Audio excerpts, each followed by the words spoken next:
Shalom Bapak Ibu yang diberkati Tuhan, kita jumpa kembali dalam FF Pusaka, Firman Wongso Fellowship Obrolan Santai Keluarga Allah. Malam hari ini kita akan bersama-sama belajar firman Tuhan, eksposisi Filipi 3 yang akan dibawakan oleh hambanya, Bapak Herman Sinardi dari Makassar.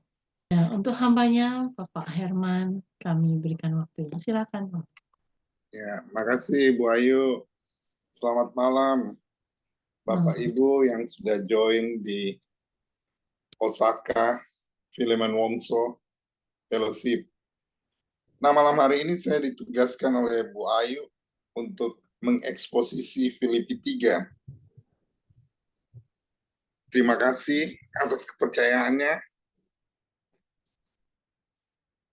Jadi, saya ingin memulai waktu saya dikasih, saya mau tahu itu Filipi itu di mana sebenarnya.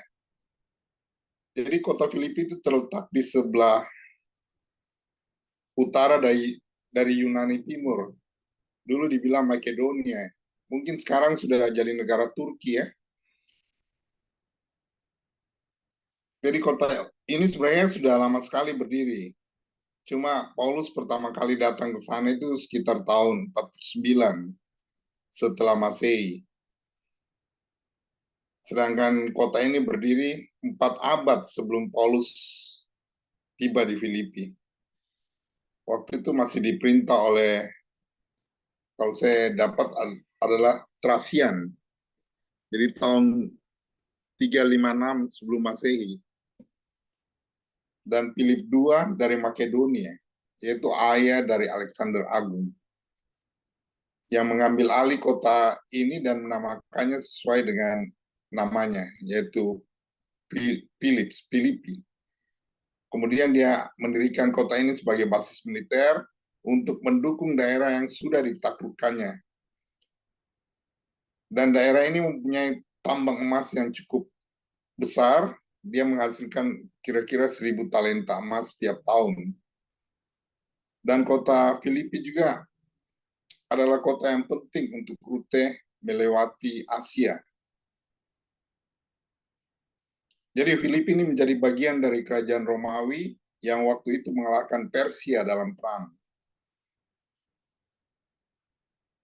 Dan dia membagi 4 daerah kekuasaannya. Dan Filipi adalah bagian yang pertama dari daerah kekuasaan itu.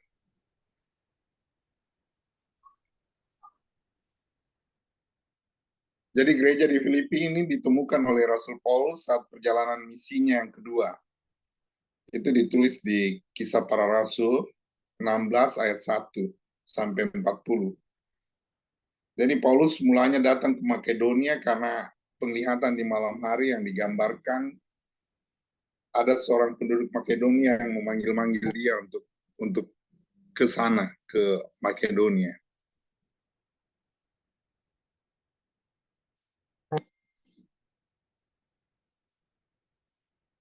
Kemudian saat Paulus sampai di kota itu, dia tinggal di sana dan kehidupan rohani orang Filipi waktu itu masih melakukan pemujaan yang terhadap banyak pemujaan. Rata-rata yang mereka puja itu adalah bekas kaisar mereka. Juga beberapa ilah-ilah Mesir, Serapis, dan juga ilah lainnya.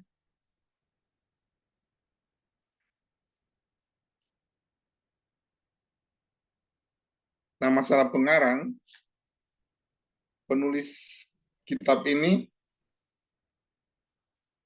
adalah Paulus.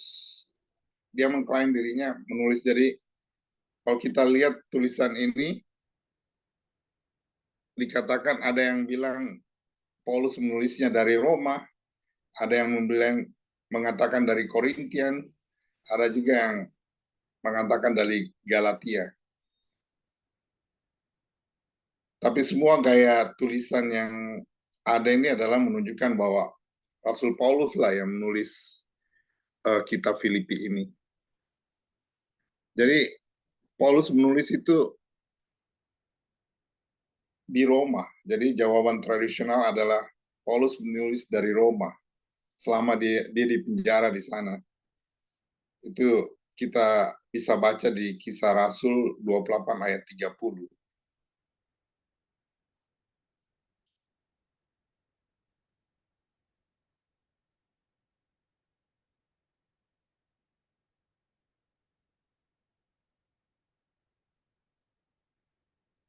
Mengapa sebenarnya Paulus menulis surat Filipi ini?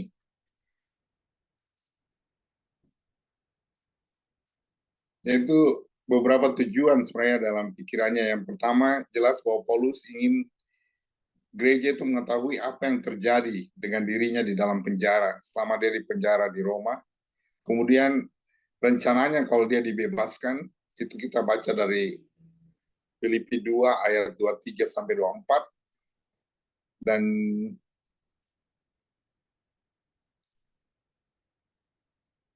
dalam Filipi 1 ayat 12 sampai 26.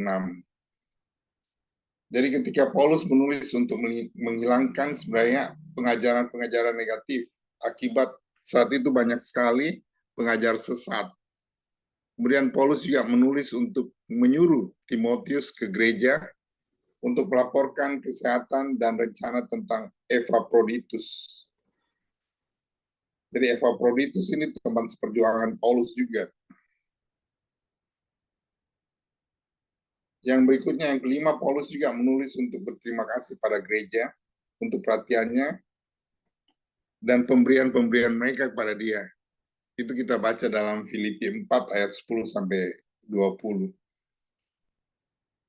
Jadi banyak orang beranggapan bahwa sebenarnya kekristenan itu mempersoalkan dua hal saja, yaitu apa yang harus kita lakukan dalam hidup kita, dan yang kedua apa yang harus kita hindari atau kita buang dalam hidup kita.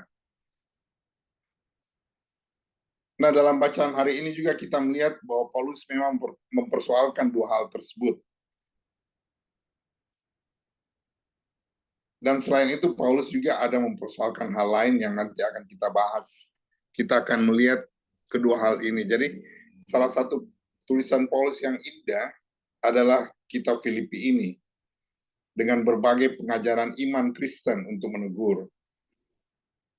Jadi, inti dari tulisan Filipi ini adalah pengajaran iman Kristen yang benar dalam pandangan Paulus, dan juga untuk menegur orang-orang yang dianggap agak menyimpang dari ajaran Kristus, dan juga untuk membangun tetapi juga memberi nasihat kepada jemaat supaya tetap setia kepada Yesus Kristus dan juga bukan pada ajaran-ajaran yang menyesatkan. Nah, kalau kita baca di Kisah Rasul ayat 16 sampai 12, Paulus dan Silas tinggal beberapa hari di Filipi dan memberitakan Injil, yang membuat seorang perempuan yang bernama Lydia dan keluarganya menjadi percaya, serta mengusir roh jahat dari seorang perempuan petenung. Jadi waktu itu ada seorang perempuan petenung. Sebenarnya perempuan ini dibayar oleh pejabat-pejabat kota untuk melakukan sesuatu. Jadi mereka mendapat keuntungannya. Nah, waktu itu Paulus melepaskan roh jahat dari perempuan ini, sehingga dia dimasukkan dalam penjara oleh orang-orang yang memiliki perempuan ini. Nah, di kota Filipi ini Roh Kudus membuktikan bahwa Paulus dan Silas adalah utusan Allah. Jadi ketika mereka dilempar ke dalam penjara dan terjadi gempa bumi waktu itu, waktu malam hari mereka berseru-seru menyanyi, sendi-sendi penjara itu goyah dan semua pintu terbuka, termasuk belenggu yang mengikat mereka, terlepas. Dan singkatnya, kepala penjara itu menjadi percaya dan dibaptis. Kisah Rasul 16.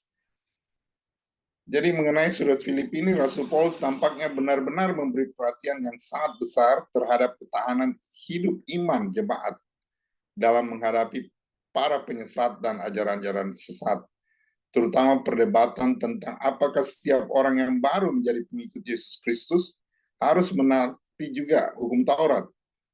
Selain itu, Paulus juga bercerita tentang berbagai peristiwa yang dialami bersama dengan Silas selama mereka memberitakan Injil. Nah, mereka ditangkap dan dipenjarakan oleh orang-orang Romawi, tetapi kuasa Yesus Kristus dalam Roh Kudus membebaskan mereka. Karena itu melalui suratnya kepada jemaat di Filipi, Paulus mau mengingatkan bahwa kelak mereka juga akan mengalami penderitaan yang sama seperti Kristus Yesus, atau seperti yang ia alami.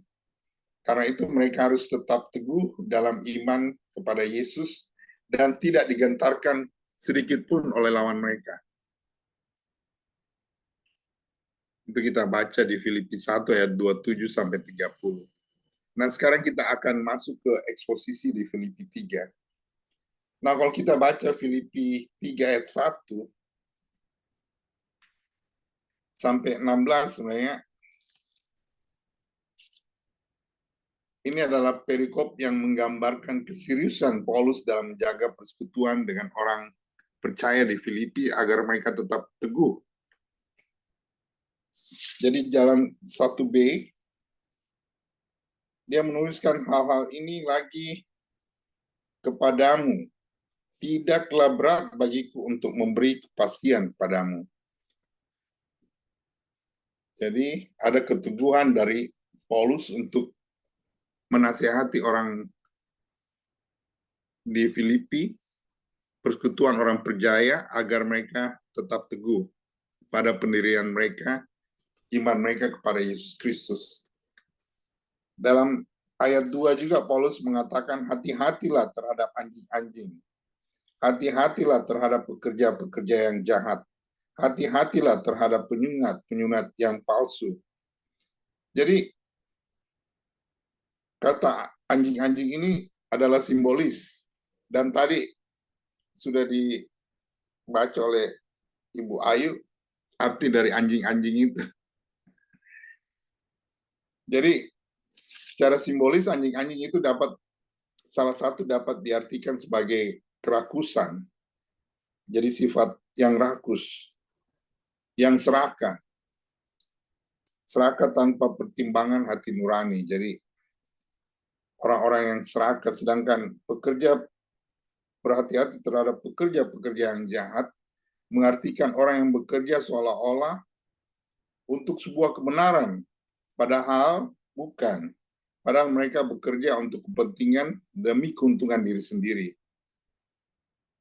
Sedangkan hati-hati terhadap penyunat-penyunat yang palsu, ini Paulus memberikan sindiran terhadap orang-orang yang memaksakan ajaran Taurat, tapi mereka sendiri tidak dapat melakukan apa yang mereka lakukan. Jadi sebab itu, Paulus dengan tegas mengatakan bahwa untuk hal-hal yang lahiriah, segala sesuatu yang berhubungan dengan ajaran dan tradisi Taurat, ia adalah orang Farisi dan orang Yahudi. Dia mengatakan bahwa ia adalah orang Yahudi yang asli di 4b.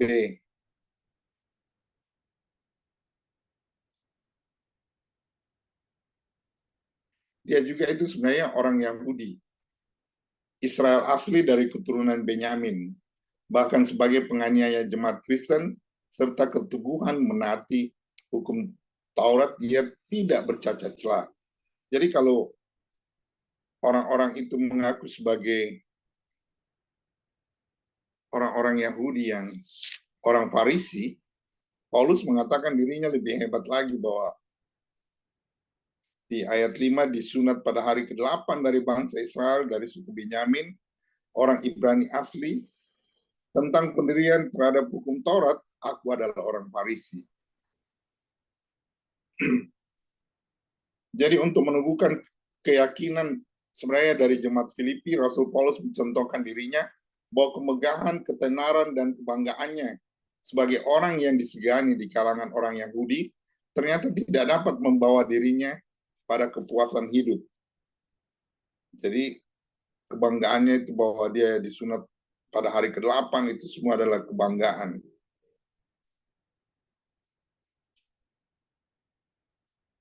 Ternyata tidak dapat membawa dirinya pada kepuasan hidup ketika ia masuk dalam pengenalan akan Yesus Kristus.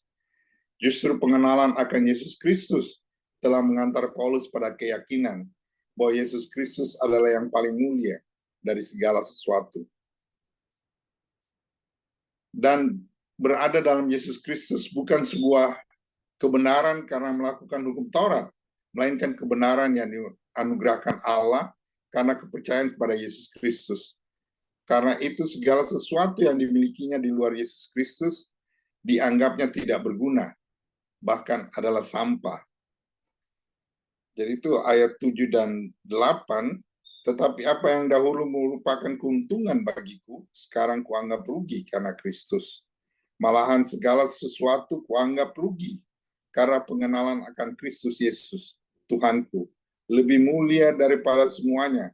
Oleh karena dialah aku telah melepaskan semuanya itu dan menganggapnya sampah supaya aku memperoleh Kristus.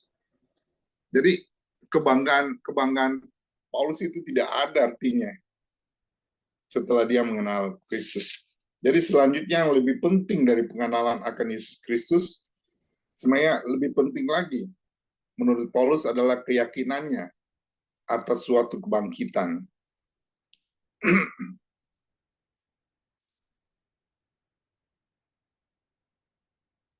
Jadi kalau kita lihat di ayat 10, yang kukehendaki ialah mengenal dia dan kuasa kebangkitannya, dan persekutuan dalam penderitaannya, di mana aku menjadi serupa dengan dia dalam kematiannya. Ayat 11, supaya aku akhirnya beroleh kebangkitan dari antara orang mati. Jadi yang penting dari pengenalan akan Yesus Kristus adalah keyakinan Paulus atas kuasa kebangkitan dan persekutuan dalam penderitaannya, serta serupa dalam kematiannya, berarti kematian Yesus, yang kemudian akan mengantar Paulus pada perolehan kebangkitan dari antara orang mati.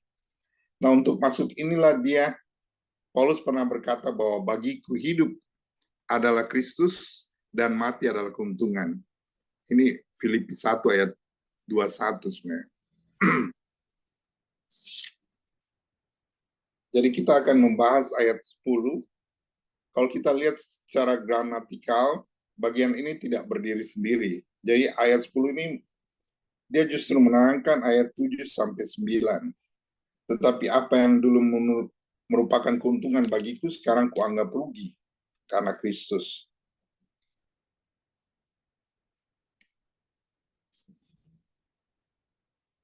Jadi kita membahas ayat 10, kita garis bawahi juga, karena ayat 10 ini melanjutkan ide dari ayat 9, dan berada dalam dia bukan dengan kebenaranku sendiri, karena mentaati hukum Taurat, melainkan dengan kebenaran karena kepercayaan pada Kristus, yaitu kebenaran yang Allah anugerahkan berdasarkan kepercayaannya. Jadi yaitu tentang pembenaran di dalam Kristus. Melalui iman kepada Kristus, kita dibenarkan di hadapan Allah. Namun perjalanan rohani kita sebenarnya tidak berhenti di sana. Jadi pembenaran adalah sebenarnya langkah awal saja. Masih ada rangkaian proses berikutnya. Salah satunya adalah mengenal Kristus. Jadi pembenaran adalah sesuatu yang terjadi secara legal. Sedangkan pengenalan terhadap Kristus bersifat personal. Jadi dua-duanya harus ada dalam kehidupan orang percaya.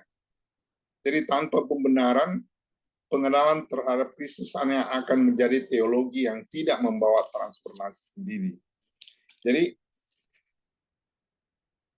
tanpa pembenaran, sebenarnya pengenalan terhadap Kristus hanya akan menjadi teologi biasa saja.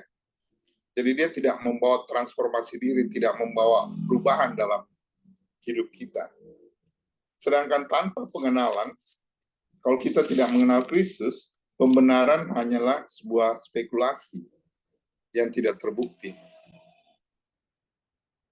Jadi tanpa mengenal Kristus juga, pembenaran kita juga sia-sia juga.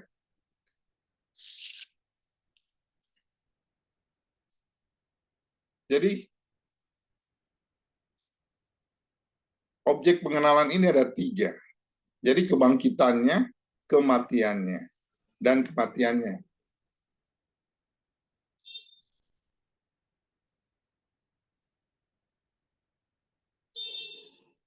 Jadi di sini ada kata sambung dan kai. Kita baca ayat 10 lagi. Bahwa yang kukendaki adalah mengenal dia dan kuasa kebangkitannya dan persekutuan dalam penderitaannya. Jadi kuasa kebangkitannya dan persekutuan dan penderitaannya.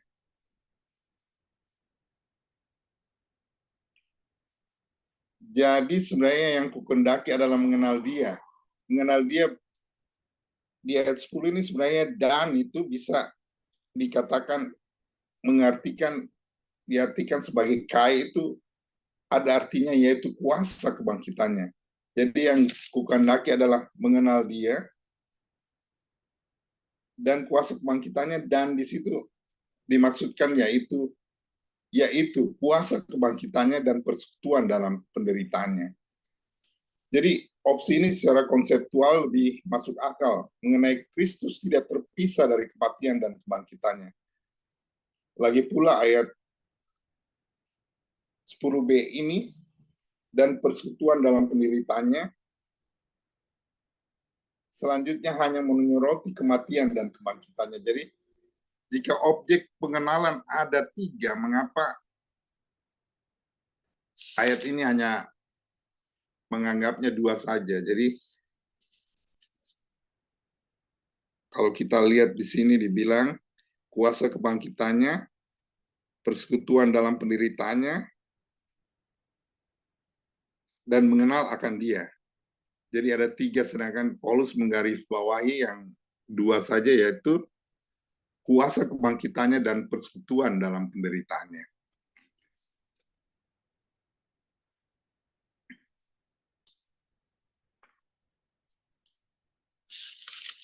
Jadi mengenal kuasa kebangkitan tidak hanya mengetahui fakta atau memahami makna kebangkitan. Paulus sudah mengetahui dan memahami hal itu dengan baik. Yang dia sedang bicarakan lebih ke arah pengalaman daripada pengetahuan atau pemahaman. Pengetahuan dan pemahaman adalah pencapaian intelektualnya, yaitu tidak disertai dengan pengalaman. Sebaliknya, pengalaman patut diragukan dan bisa membahayakan jika tidak disertai dengan pengetahuan dan pemahaman. Jadi, kebangkitan yang Paulus maksud, dia sedang membicarakan kepada pengalaman yang dialami oleh Yesus Kristus sendiri daripada pengetahuan dan pemahaman. Sedangkan pengalaman juga patut diragukan, dikatakan di sini, kalau tidak disertai dengan pengetahuan dan pemahaman. Jadi pengalaman kita juga bisa melenceng juga kalau kita tidak memiliki pengetahuan yang benar tentang Kristus.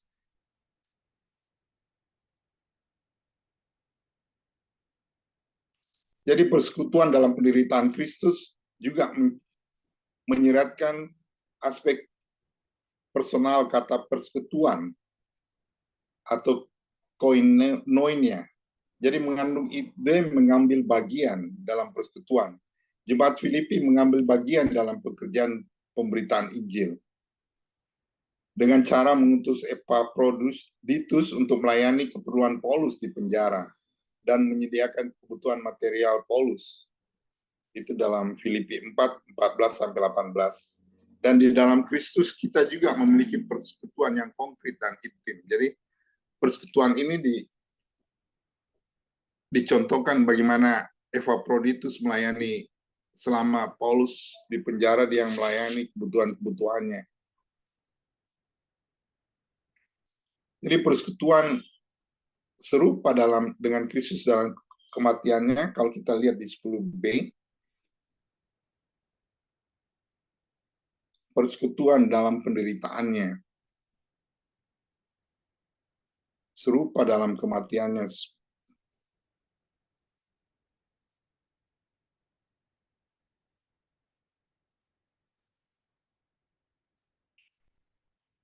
Jadi artinya menjelaskan bagaimana kita mengambil bagian dalam penderitaan Kristus, yaitu dengan cara menjadi serupa dengan dia dalam kematiannya. Jadi frasa ini tentu saja tidak berarti bahwa orang percaya harus mengalami kematian melalui penyaliban. Jadi frasa ini juga tidak mewajibkan setiap orang Kristen untuk menjadi mati sebagai martir. Jadi apa artinya menjadi serupa dengan Kristus dalam kematiannya?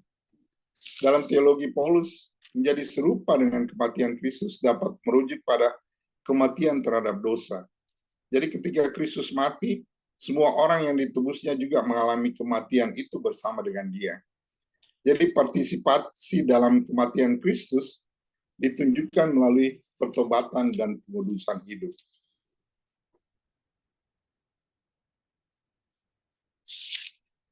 Jadi keserupaan dengan Kristus dalam kematiannya juga dapat merujuk pada penderitaan yang dialami karena Kristus. Ketika kita menderita karena kebenaran Injil, kita sedang membawa kematian Kristus di dalam diri kita. Dengan demikian kita mengenapkan apa yang kurang dalam penderitaan Kristus, yaitu kematian Kristus yang membawa manfaat bagi jemaat. Kita lihat dalam Kolose 1 ayat 24. Jadi di antara dua poin di atas, kematian terhadap dosa dan penderitaan karena Injil, sulit ditemukan mana yang dominan dalam pikiran Paulus pada saat dia menulis surat Filipi. Jadi dua ide tersebut sama-sama didukung oleh konteks keseluruhan surat ini. Ide pertama didukung oleh ayat 3, 12-16. Saya baca saja yang 13, 14, 15. Ya, saudara-saudara, aku sendiri tidak menganggap bahwa aku telah menangkapnya. Tetapi ini yang kulakukan, aku melupakan apa yang telah di belakangku dan mengerahkan diri terhadap apa yang di depanku. Dan berlari-lari pada tujuan untuk memperoleh hadiah, yaitu panggilan surgawi dari Allah dalam Yesus Kristus. Karena itu marilah kita yang sempurna berpikir demikian. Dan jikalau lain pikiranmu tentang salah satu hal itu akan dinyatakan Allah juga kepadamu. Tetapi baiklah tingkat pengertian yang telah kita capai, kita lanjutkan menurut jalan yang telah kita tempuh.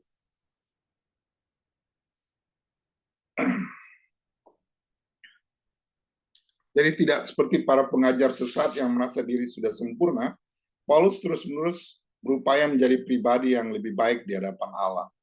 Kita harus terus-menerus mengerjakan keselamatan dengan bersandar pada anugerahnya. Jadi ini didukung oleh situasi yang dihadapi oleh jemaat Filipi. Mereka mengalami berbagai tekanan dan penganiayaan karena Injil. Kita lihat di Filipi 1 ayat 29-30. Ini adalah panggilan yang beranugerah dari Allah kepada mereka. Jadi kita mungkin tidak perlu memilih di antara dua opsi di atas. Paulus sangat mungkin memikirkan dua-duanya. Menjadi serupa dengan Kristus dalam kematiannya, berarti kematian terhadap dosa sekaligus berpartisipasi dalam penderitaan. Jadi dua pergulatan ini akan selalu menjadi bagian dari kehidupan orang percaya.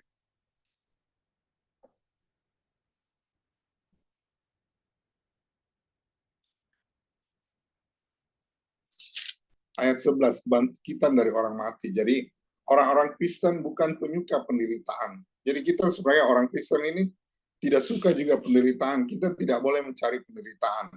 Kita bersuka cita dalam penderitaan bukan karena rasa sakitnya, tetapi tujuannya.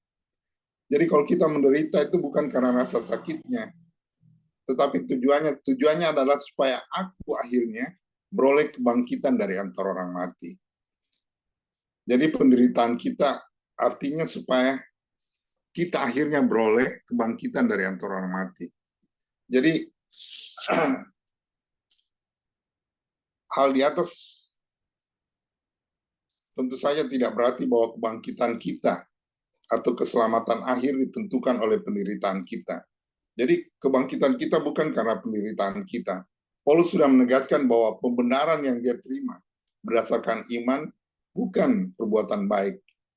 Tidak mungkin di tempat yang sama dia menyangkali hal ini. Kita sebaiknya memahami kebangkitan dari antara orang mati. Kalau saya lihat di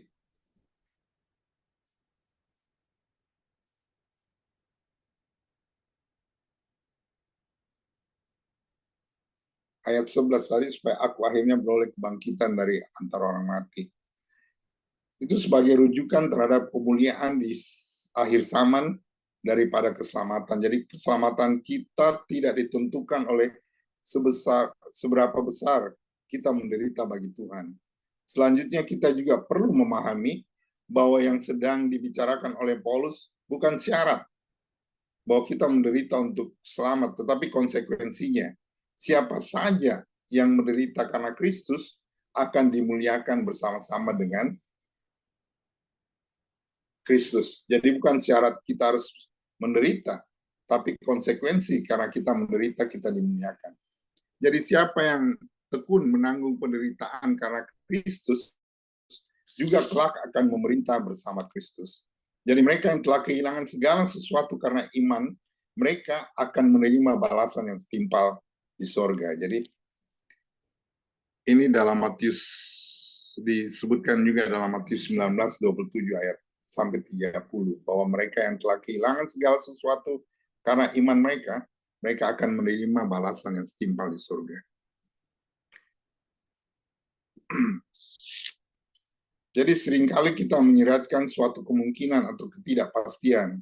Jadi hal tentu saja kita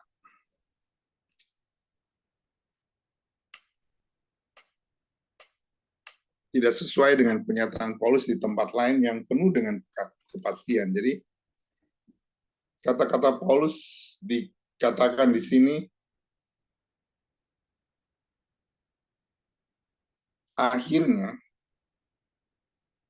supaya aku akhirnya, kata akhirnya di sini seakan-akan Paulus itu tidak punya kepastian, melainkan cara pemulihan itu terjadi. Jadi ada pula yang meyakini bahwa Paulus memang sedang ragu-ragu di sini. Ada yang melihat ini sebagai bukti kerendahan hati Paulus. Jadi ada yang bilang Paulus mungkin ragu-ragu di sini karena supaya aku akhirnya beroleh kebangkitan dari antara orang mati. Jadi kata akhirnya itu memperlihatkan Paulus ragu-ragu, tapi ada juga yang melihat ini sebagai bukti dari kerendahan hati Paulus. Jadi pilihan terbaik kita mungkin ditentukan oleh konteks Filipi 3 ini. Paulus sangat mungkin sedang mengkritik para pengajar sesat yang merasa diri mereka sudah sempurna. Mereka merasa perjalanan rohani mereka sudah usai. Tidak ada lagi yang perlu diusahakan. Di situasi seperti ini, Paulus mengingatkan bahwa perjalanan menuju kesempurnaan dan kemuliaan masih panjang. Bukan hanya panjang, tetapi juga penuh dengan penderitaan. Walaupun peperangan sudah dimenangkan oleh Kristus, tetapi masih ada pertempuran-pertempuran yang harus kita selesaikan juga.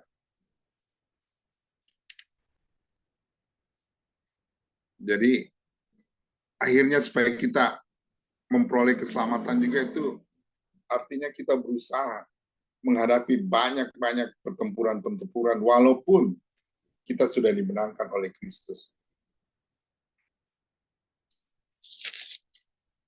Nah, kita akan melihat juga ayat 12 sampai 14. Jadi secara lebih detail kita perlu mengetahui struktur bagian ini lebih dahulu. Jadi 12a kita lihat bahwa bukan seolah-olah aku telah memperoleh hal ini atau telah sempurna. Jadi di sini pernyataan penyangkalan dari Paulus bahwa dia belum memperoleh kesempurnaan. 13a, aku sendiri, saudara-saudara, aku sendiri tidak menganggap bahwa aku telah menangkapnya. Jadi di 13a dia juga belum merasa menangkapnya.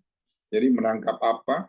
Menangkap kesempurnaan itu. Jadi merupakan pernyataan positif tentang apa yang dia lakukan dan apa yang terus dia kejar. Dengan cara melupakan yang di belakangnya. Jadi melainkan aku mengejarnya. Kalau aku dapat juga menangkapnya. Karena aku pun telah ditangkap oleh Kristus Yesus.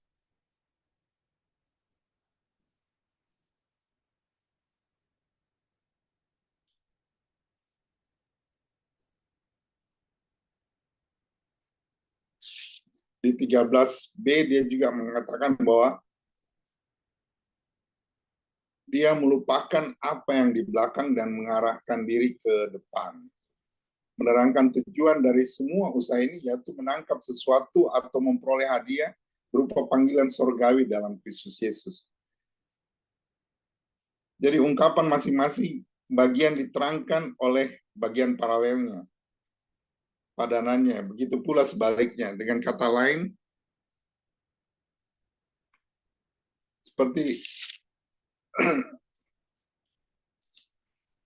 dalam konteks Yunani bahwa kata menangkap tidak memiliki objek eksplisit. Jadi hal ini tentu saja menimbulkan perbedaan pendapat di antara penafsir Alkitab. Jadi apa yang sedang dibicarakan di sini?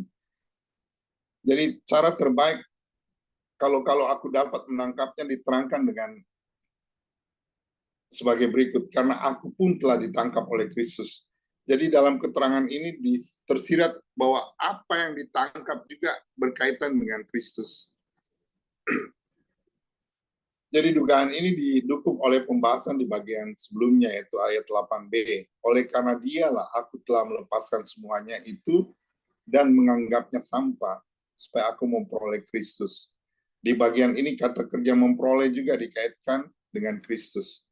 Jadi lebih jauh memperoleh Kristus, di ayat 8 itu merujuk balik pada pengenalan akan Kristus Yesus. Jadi pengenalan di sini bersifat personal yang menyangkut persekutuan ke dalam kematian dan kebangkitan Kristus. Dalam arti penangkapannya. Jadi berdasarkan kesejajaran ini, yang coba ditangkap oleh Paulus adalah hadiah rohani berupa panggilan sorgawi dari Allah dalam Kristus Yesus. Jadi panggilan ini bukan hanya merujuk pada fase awal ketika keselamatan ketika Allah memberikan panggilan internal dalam diri seseorang melalui Roh Kudus, sehingga orang itu dimampukan untuk bertobat. Panggilan itu mengarah pada keseluruhan proses keselamatan, terutama tujuannya, yaitu menjadi serupa dengan Kristus. Nah, proses menjadi serupa dengan Kristus ini diperoleh melalui persekutuan dengan kematian dan kebangkitannya, seperti yang tadi kita baca di ayat 10 dan 11.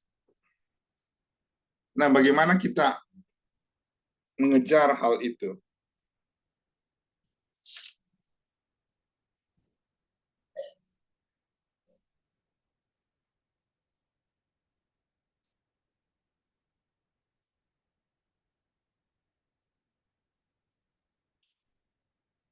Jadi Paulus mengajarkan 3 hal yang penting. Pertama, menganggap diri masih belum mencapainya.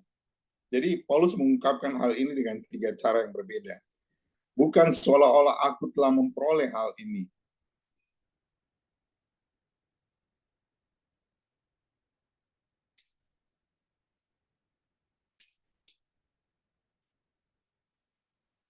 Bagian B-nya, atau telah sempurna.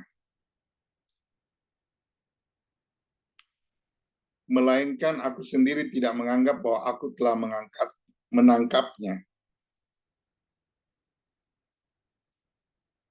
Mengapa dia perlu menegaskan kebenaran ini berkali-kali? Jadi para penafsir umumnya memunculkan 2 dugaan.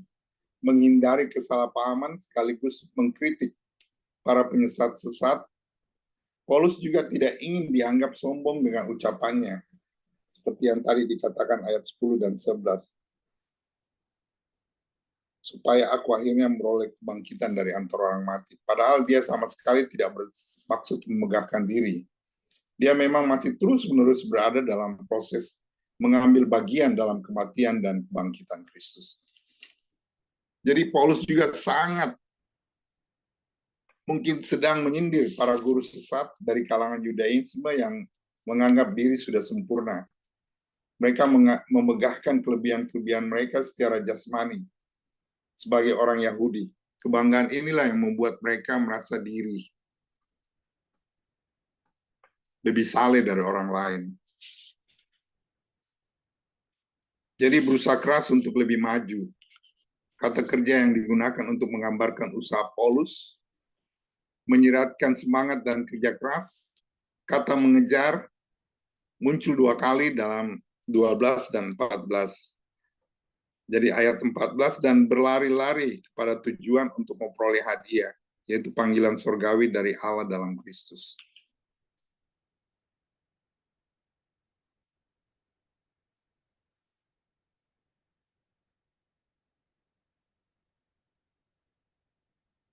Ayat 14 juga menggambarkan fokus dan upaya maksimal.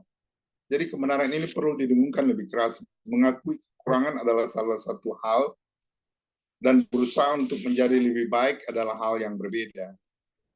Jadi tidak sedikit orang yang berhenti pada pengakuan terhadap kelemahan. Mereka bahkan menjadikan kelemahan itu sebagai alasan untuk tetap seadanya dan menuntut orang lain menerima mereka sebagai apa adanya. Jadi sebenarnya Paulus juga menentang ini. Banyak orang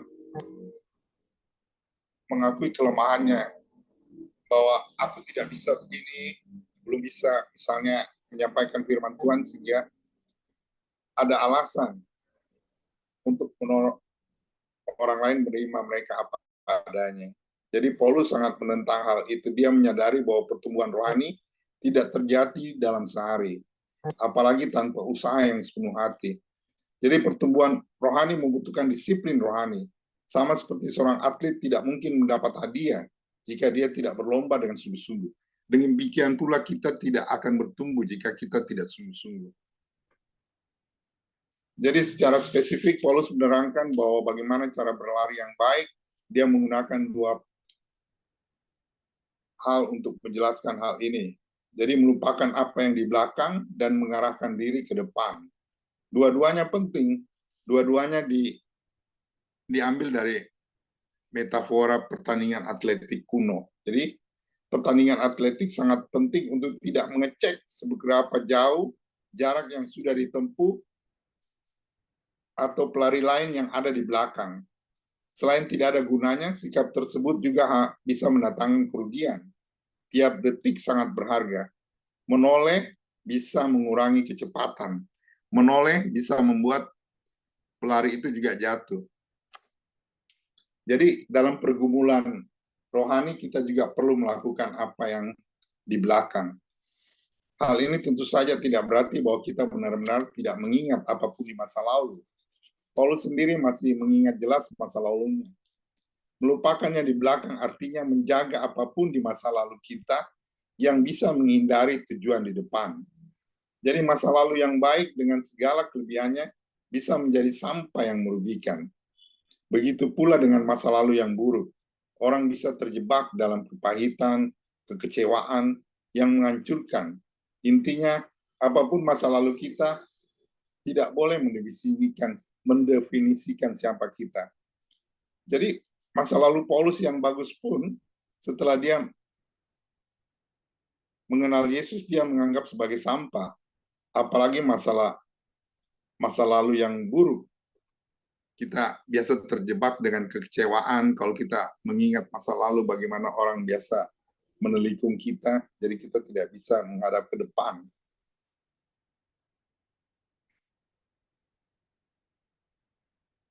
Jadi di samping melupakan apa yang di belakang, kita juga sekaligus mengarahkan diri ke depan.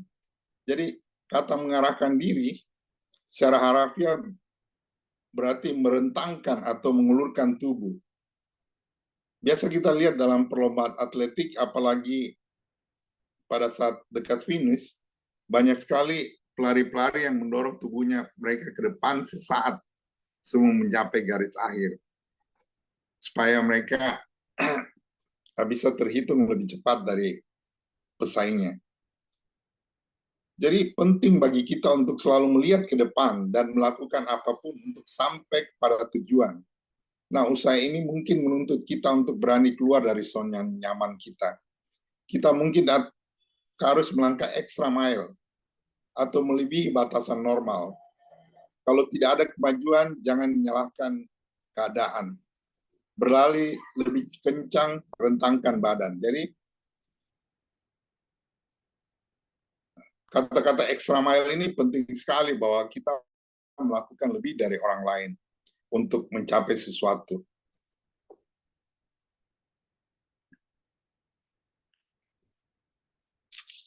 Itu juga menyandarkan diri pada anugerah. Jadi penekanan pada usaha keras di poin berikutnya.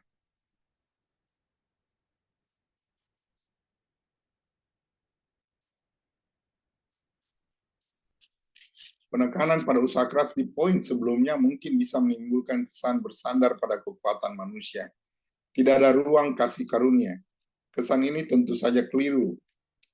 Kalau kita lihat di bagian C-nya,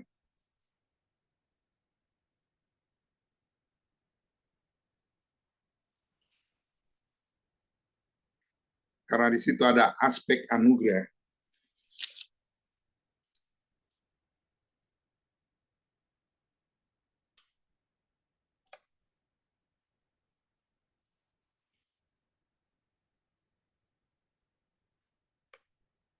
Jadi di akhir ayat 14 sangat mungkin menerangkan usaha Paulus berlari-lari kepada tujuan. Jadi bukan hadiahnya panggilan surgawi dari Allah. Maksudnya Paulus terus-menerus berlari di dalam Kristus Yesus, tidak peduli dia berhasil atau gagal. Dia tetap berada dalam cengkraman kasih karunia. Kalaupun dia sempat jatuh, dia tetap jatuh di tangan Kristus. Di tangan Kristus yang berdaulat. Kristus bukan hanya yang memulai perjalanan rohani kita, dia juga yang terus menjaga kita berada di jalannya. Jadi berlari di sini, terus-menerus berlari di dalam Kristus, tidak peduli apakah berhasil kita atau kita gagal mencapai garis finish. Menurut di sini dia tetap berada dalam cengkraman. Tetapi kita harus tetap berada pada saat berlari itu kita berada dalam cengkraman kasih karunia Allah. Kalaupun kita sempat jatuh, kita tetap jatuh di dalam tangan Tuhan. Nah, kita masuk di ayat 15 bahwa cara berpikir yang benar. Karena itu marilah kita yang sempurna berpikir demikian. Dan jikalau lain pikirmu tentang salah satu hal, hal itu akan dinyatakan Allah juga kepadamu. Jadi, karena itu marilah kita yang sempurna berpikir demikian. Kata kerja berpikir merupakan salah satu kata penting yang paling sering muncul di surat ini. Kata ini muncul, arti yang muncul juga 10 kali di Filipi 1 ayat 7, Filipi 2 ayat 2, Filipi 2 dan 5, Filipi 3 ayat 15. Jadi arti yang disampaikan lebih mengarah pada cara berpikir.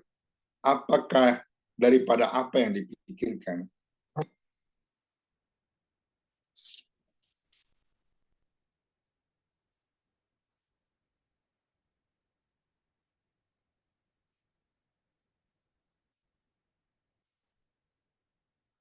Pemikiran bukan hanya harus satu, tetapi sama dengan pemikiran Kristus. Jadi di sisi lain, mereka yang duniawi dan menjadi seteru salib Kristus juga dipengaruhi oleh cara berpikir mereka yang keliru. Jadi pikiran mereka yang keliru itu semata-mata tertuju pada perkara dunia.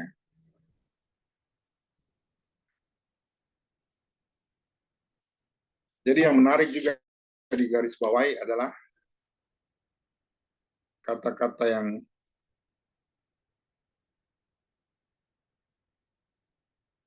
sempurna berpikir demikian.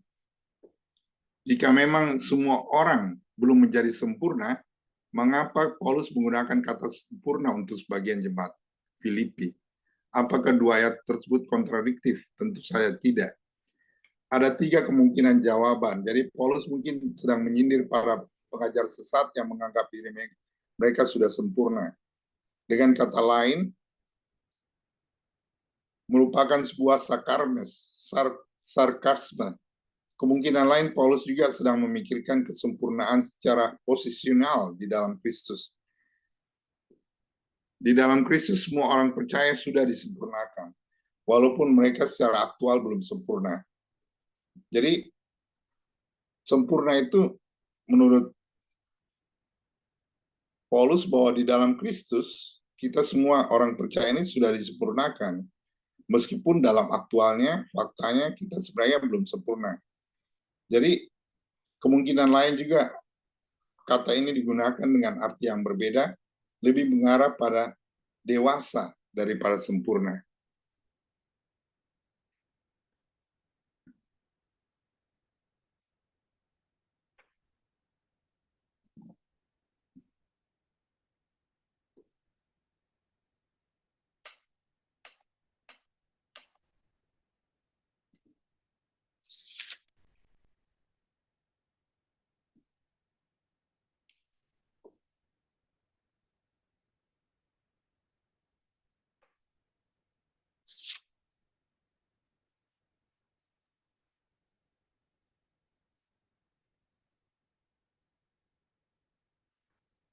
Jadi kita masuk ke ayat 16, konsistensi dalam proses.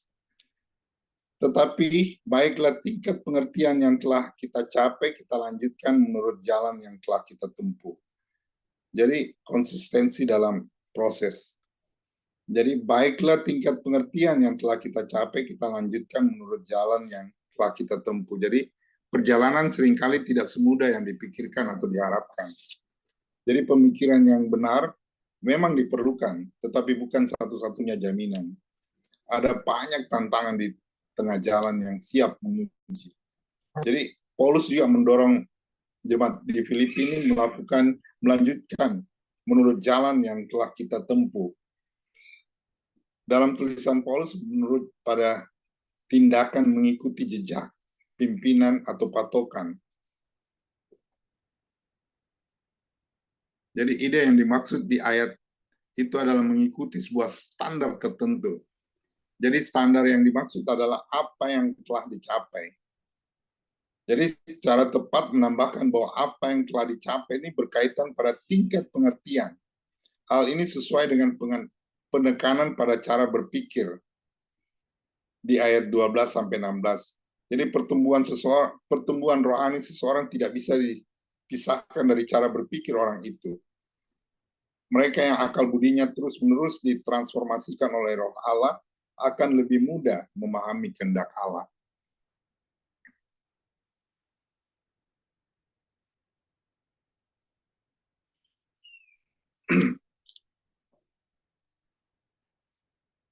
Jadi kita masuk ke ayat 17, nasihat-nasihat pada jemaat. Jadi nasihat pada jemaat itu yang pertama yang Rasul Paulus lakukan adalah hal-hal yang harus dilakukan. Jadi saudara-saudara, ikutlah teladanku dan perhatikanlah mereka yang hidup sama seperti kami yang menjadi teladan. Jadi Paulus maunya apa yang dia lakukan, jadi mengikuti teladan dia. Ikuti teladanku, kata Paulus. Jadi bergabunglah dengan yang lain. Jadi salah satu tujuan kitab suci yang mencatat kehidupan dari orang-orang saleh, beriman, supaya kehidupan mereka yang baik itu bisa kita tiru. Apakah kita selalu berusaha menyesuaikan kehidupan kita dengan kehidupan yang baik dari tokoh-tokoh di Alkitab?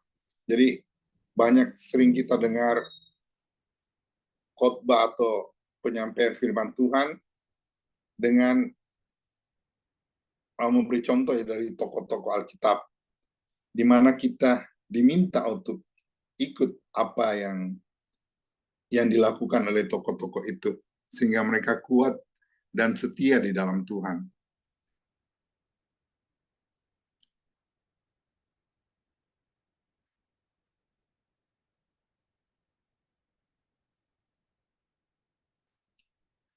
Jadi Paulus maunya kita mengikuti apa yang dia lakukan. Kemudian di ayat 18 sampai 19, ini adalah hal-hal yang harus dihindarkan. Ayat 18 sampai 19 saya bacakan, karena seperti yang telah kerap kali kukatakan padamu dan yang kunyatakan pula sekarang sambil menangis, bahwa banyak orang hidup sebagai seteru salib Kristus.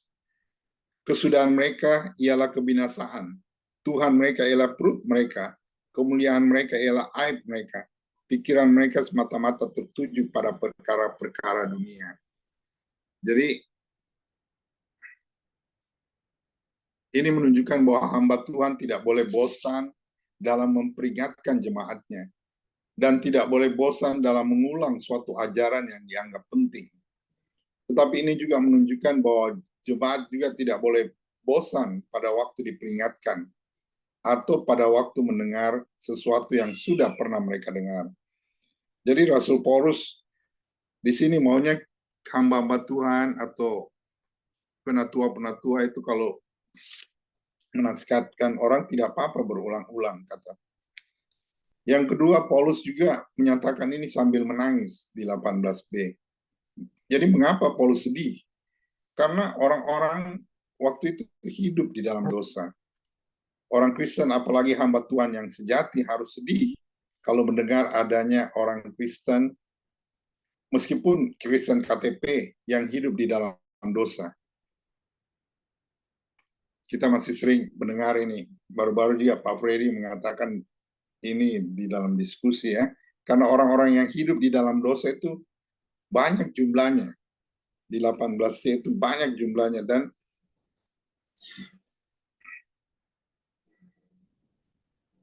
banyak orang yang hidup sebagai seteru salib Yesus. Jadi orang yang hidup itu dalam dosa atau seteru Kristus itu banyak. Karena kesudahan di ayat 19, karena kesudahan orang itu adalah kebinasaan.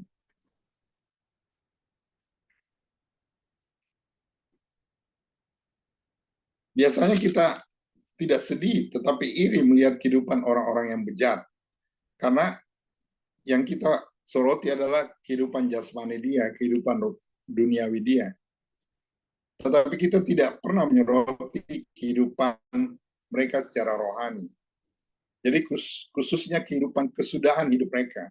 Ini akan membuang semua iri hati kita kalau kita membaca Rasul Paulus ini bagaimana kesudahan orang-orang yang tidak mengenal Kristus. Meskipun mereka secara duniawi hidup lebih baik dari kita.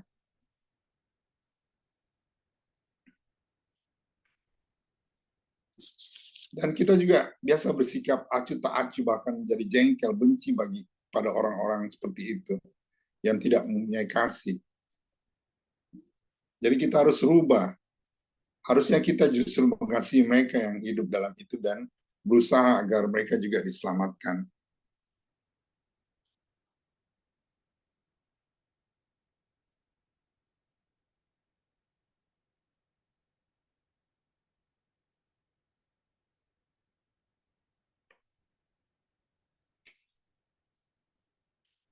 Nah, yang terakhir ini saya mau hal-hal yang harus diingat, yaitu di hal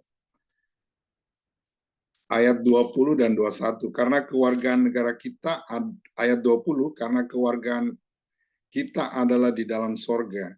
Dan dari situ juga kita menantikan Tuhan Yesus sebagai juru selamat, yang akan mengubah tubuh kita yang hina ini, sehingga serupa dengan tubuhnya yang mulia. Menurut kuasanya yang dapat melakukan segala sesuatu kepada dirinya. Jadi ayat 20 ini Paulus mengatakan bahwa kewargaan kita adalah di dalam surga. Dengan kata lain, kita adalah warga negara surga. Ini bukanlah sesuatu yang harus dilakukan dan juga bukan sesuatu yang harus dihindari. Ini adalah sesuatu yang harus diingat. Harus kita sadari bahwa kita ini sebenarnya adalah warga kerajaan surga. Karena itu, yang dimaksudkan dengan menyadari bukanlah sekedar mengerti. Kita memang perlu mengerti, tetapi lebih dari itu kita harus menyadari dan mengingat hal ini sedemikian rupa sehingga hal ini betul-betul mendasari dan mengarahkan hidup kita. Dan kita melihat bahwa kesadaran kita bahwa kita adalah warga negara surga. Sehingga kita tidak hidup seperti orang-orang yang di dalam pasal 18 dan 19 yang tadi dikatakan kehidupan yang harus kita hindari. Karena kata-kata di dalam surga pada ayat 20 itu sengaja dikontraskan dengan kata-kata duniawi di dalam ayat 19. Jadi pengkontrasan ini secara tidak langsung menunjukkan bahwa kalau kita memang warga negara surga, maka tentu tidak pantas bagi kita untuk hidup dengan pikiran yang terus-menerus tertuju pada perkara yang dunia. Jadi kalau kita menyadari, kita harus sadari bahwa kita sebenarnya ini warga negara surga. Kalau kita sadari itu, kita tidak akan fokus pada hal-hal yang duniawi.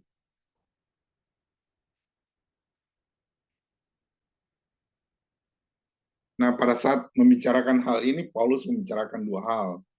Ia berkata bahwa kita menantikan Kristus sebagai juru selamat pada ayat 20b.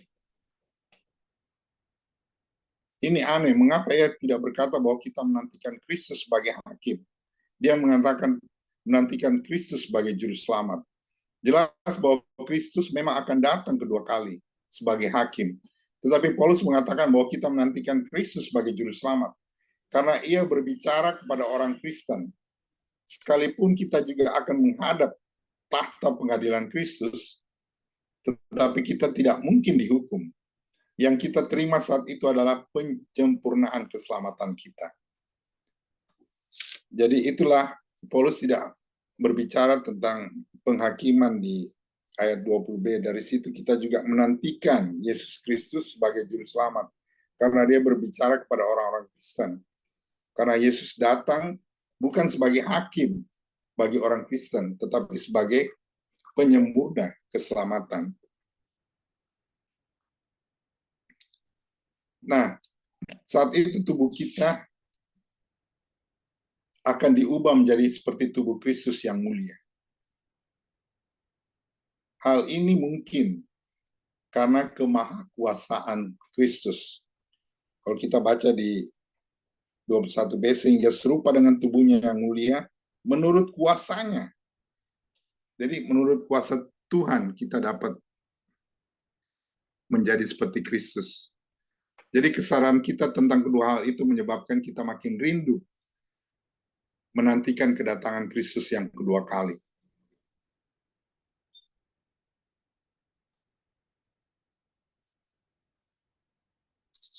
Jadi kalau kita berharap bahwa hal itu tidak cepat-cepat terjadi, karena kita masih cintakan dunia dan masih kerasan hidup di dunia, tetapi kalau kita menyadari bahwa kita adalah warga negara surga, dan menyadari bahwa Kristus adalah Raja Kerajaan Surga, maka kita pasti merindukan kedatangan yang kedua kali. Terima kasih.